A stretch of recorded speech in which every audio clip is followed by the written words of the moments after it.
85வது தசகம். ஜராசந்தனின் வதம், தர்மநந்தனரின் ராஜசூய வேள்வி.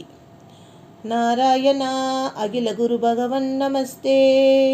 சர்வத்திர கோவிந்த நாம சங்கீர்த்தனம். கோவிந்தா கோவிந்தா. குருவாயூரப்பா, எம்மையெல்லாம் வாழ்வித்து கொண்டிருக்கும் மகாவிஷ்ணுவே ஸ்ரீகிருஷ்ணா. ஒரு சமயம் மகத மன்னனான ஜராசந்தன் 20,800 அரசர்களை சிறைபிடித்து வெகு நாட்களாக அவர்களை துன்புறுத்தி வந்தானாம். அதனால் அவர்கள் அநாத இரட்சகனான பகவான் ஸ்ரீகிருஷ்ணனிடம் ஒரு தூதுவனை அனுப்பினார்கள். வந்த தூதுவன் வேறு என்ன கேட்பான்? ஜராசந்தனை வதம் செய்து எம் அரசர்களையெல்லாம் விடுவியுங்கள் பகவானே என்று வேண்டிக் கொண்டானாம். பகவான் ஜராசந்தன் மேல் படையெடுக்க விரும்பிய போது நாரத முனி அங்கே வந்து தர்மநந்தன் ராஜசூய யாகம் செய்ய விரும்புவது பற்றி கூறினாராம்.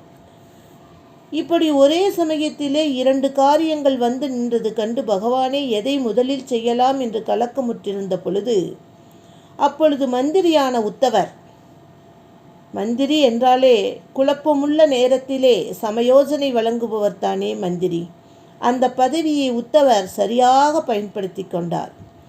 பகைவர்களை வெற்றி கொண்ட பிறகுதான் செய்யப்பட வேண்டிய யாகம் ராஜசூய வேள்வி. நாம் ஜராசந்தனை முதலிலே தோற்கடித்த பிறகு அதற்கு பிறகு ராஜசூய வேள்வியை விமரிசையாக கொண்டாடலாம். இவ்விரண்டு காரியங்களும் ஒரே சமயத்தில் கைகூடி விடுமே என்று கூற, மந்திரியின் ஆலோசனைக்கு உடன்படுவதுதான் நல்ல அரசனுக்கு அழகு. தங்கள் சுற்றம் சூழ இந்திரபிரஸ்தத்துக்கு சென்றாராம்.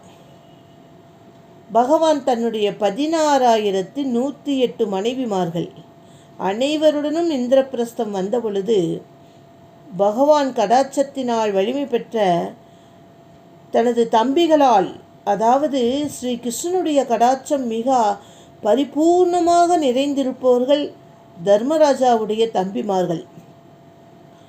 அவர்களால் இந்த உலகம் அனைத்தையும் வெற்றி கொண்டு ஒப்பற்ற செல்வத்தை பெற்ற தர்மபுத்திரர் பக்தர்களின் ஏவலால் போல விளங்கும் பகவானே.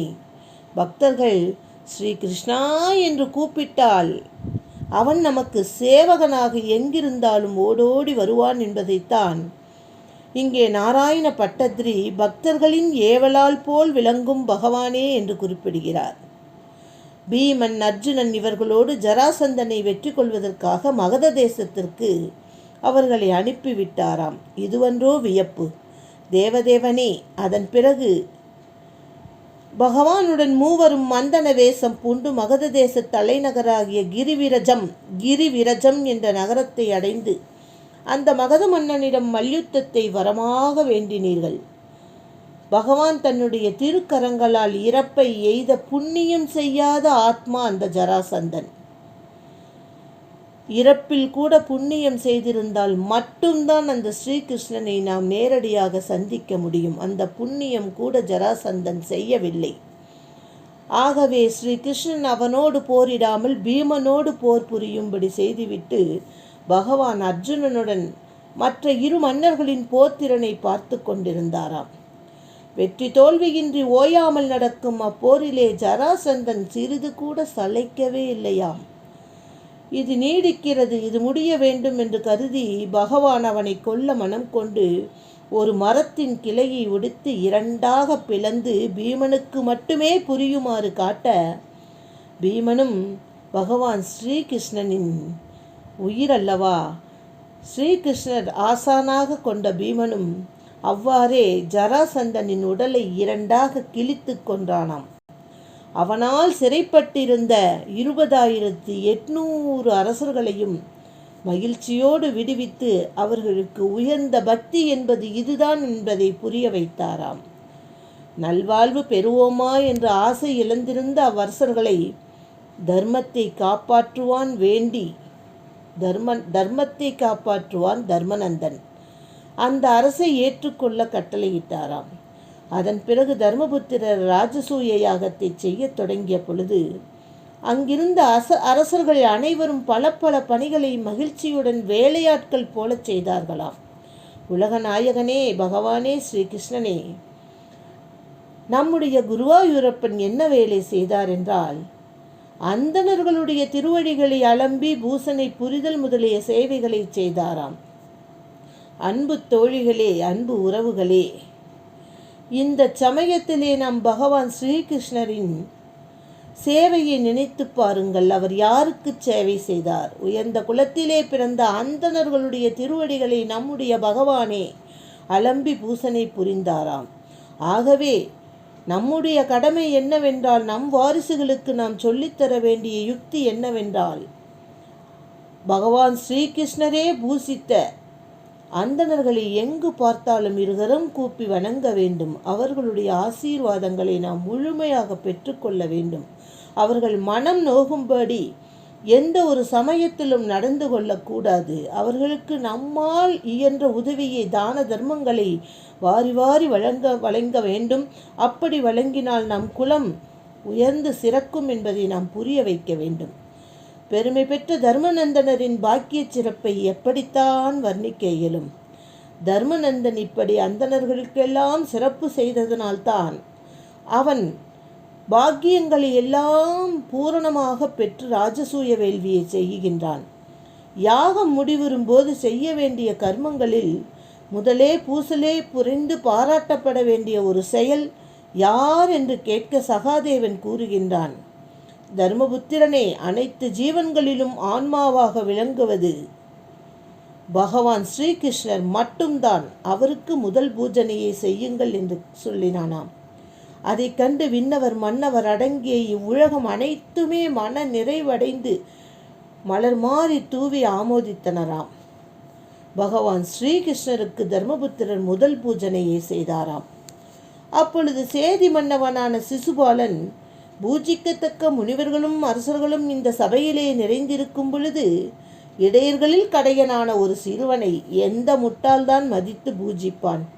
பரிதாபம் என்று பகவானை பற்றி தீய சொற்களை கூறி விரைவாக தனது இருக்கையிலிருந்து ஆயுதத்தை எடுத்துக்கொண்டு வெளியே கிளம்பி சென்று விட்டானாம். அவனை பாண்டவர்கள் எல்லாம் ஆக்ரோசத்துடன் எதிர்த்தார்களாம்.